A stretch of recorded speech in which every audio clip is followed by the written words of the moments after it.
Como é que é isso? Eu não sei das outras, mas, por exemplo, aqui eu trabalho, eles têm uma formação gigantesca. Então, inclusive, eu passei por essa formação agora. Professores, eles E passam aí, por isso. eles têm que passar por essa formação. E aí, eles têm...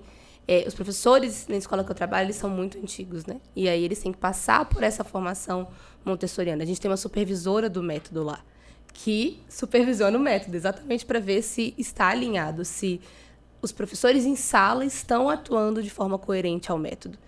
E então isso acaba realmente acontecendo. É muito discrepante você ver uma professora às vezes que acabou de entrar e está tentando se situar ali e ela vai precisar dessa formação, porque às vezes ela veio de uma outra escola até montessoriana, mas entrou ali e aí a gente vai ajustando isso. A supervisora tá, as coordenadoras, as supervisoras, a direção em todo tá diretamente ali para, calma aí, você tem que se alinhar ao método. E a gente está trazendo, por exemplo, coisas novas para dentro da escola, uma questão de tecnologia agora dentro do método. Mas assim, calma aí, não pode ser de qualquer jeito. Tem que ainda assim estar dentro dos pilares da metodologia montessoriana. Então acaba que, sim, elas vão precisar. E não tem muito para onde escapar, porque elas vão precisar saber mexer com os materiais da sala. São muitos materiais concretos. E aí não dá muito para enganar, porque é muito nítido se você não souber, sabe? E aí, mas é claro, tem algumas escolas que ainda estão nesse caminhar, acredito eu, e tem escolas que devem camuflar.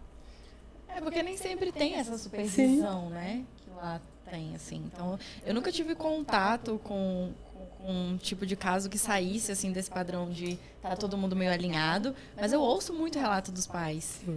Quando meu filho estudava na escola X, até pais de outros estados, né? Dentro do programa, enfim, de que existe isso, assim. Nem todo mundo acaba se encaixando ali na metodologia, se não houver essa fiscalização, que nem sempre tem. Entendi.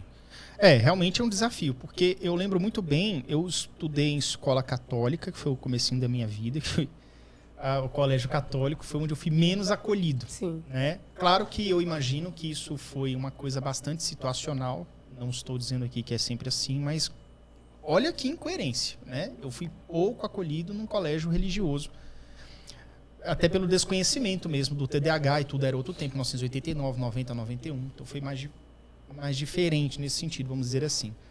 Mas realmente eu fico vendo assim que às vezes o pai ele tem que entender que o pai ele deseja uma coisa e às vezes a criança ela deseja outra ou ela precisa de outra. Sim. Então, por exemplo, tem muito pai que sonha, o menino tá na barriga da mãe, não nasceu ainda, não, ele vai passar para medicina e vai fazer colégio militar. Falam isso.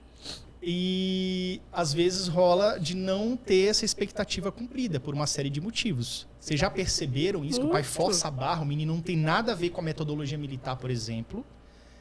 E não, mas ele tem que encaixar. É aquela coisa, você pegar o buraquinho lá redondo e tentar botar o quadrado, né? Sim. Não entra, né? É assim mesmo, vocês percebem isso? Super. Eu tenho um caso na escola, muito clássico disso, porque é uma criança do TEA, transtorno do espectro autista, que os pais haviam idealizado para ela uma escola bilíngue. E aí eles queriam muito essa escola bilíngue, era tudo isso. E ele foi para essa escola bilíngue, mas lá para os 3 anos ele fechou o diagnóstico de TEA e aí começaram a recomendar que ele saísse daquela outra escola e fosse para uma outra, que pudesse acolher ele melhor. E houve uma alta rejeição assim de não vamos levar. E aí quando ele entrou nessa escola que eu trabalho, os pais ainda estavam resistindo muito, sabe? Falando de, será que é mesmo? Será que ele fica aqui um pouquinho, mas depois ele volta para aquela escola bilíngue? Porque não estavam aceitando que a criança, poxa, não dava para ela ali, não dava, é uma criança não verbal. Então, assim, uma grande confusão. Aí foi quando a fono, que eles confiavam muito, comentou, não, realmente não dá. Você vai precisar ir para uma outra escola que não seja bilíngue nesse momento, para a gente tentar trabalhar outros critérios, outras questões. E eles estão lá hoje, mas ainda é uma conquista, sabe? Mas, infelizmente, essa é uma realidade, assim, diária. Não só da escola, mas de tudo.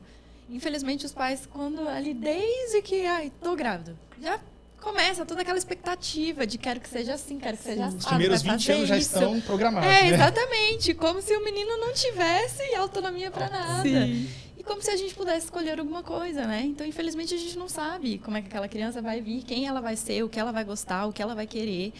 Então, os pais, eles precisam também trabalhar neles essas expectativas. Porque quando eu coloco uma expectativa em outra pessoa, aquela pessoa ela não precisa cumprir a minha expectativa. A expectativa é minha. E não der. Né? Então, a pessoa ela nem sabe, muitas vezes, que eu tenho aquela expectativa. E os pais têm que ter essa consciência, né? Sim, aquele feto, aquela sementinha que tá ali, não tem nada a ver com a sua expectativa, sabe? E as suas realizações pessoais, né? De, nossa, é porque eu queria ter feito, mas eu não tive condições. Então agora eu vou dar todas as condições pro meu filho fazer. Mas, poxa, e ele? Nossa, isso também acontece demais, Muito. né? Assim, os pais se frustraram durante a vida deles por não conseguir fazer alguma coisa, e aí querem muito que o filho faça aquilo que eles não fizeram. Mas, às vezes, não é a vocação dele fazer aquilo. Sim. E a gente tá em Brasília, né, gente? Então, assim, aqui é concurso muito. Imagina esses pais também falando isso pra criança de tem que passar em um concurso, tem que passar não sei onde. Isso é uma coisa muito presente daqui, né? Mas... Então, por exemplo, eu sei muito, Brasília realmente é isso, né? Você nasce, cresce, tenta passar no UNB e vai fazer concurso. E desde o primeiro semestre da faculdade, você já está ali estudando para as matérias e também para o próximo concurso que vai abrir. Hoje fechou um pouco mais, né? Hoje a realidade brasileira é um pouco diferente. Havia alguns anos assim. A gente teve a primeira década do ano 2000 bastante concurso público aqui. Acho que saiu um edital por semana. Agora rareou. Eu acho que até são ondas isso, né? As coisas vêm e vão. Mas ainda assim tem muito essa filosofia por aqui. Né?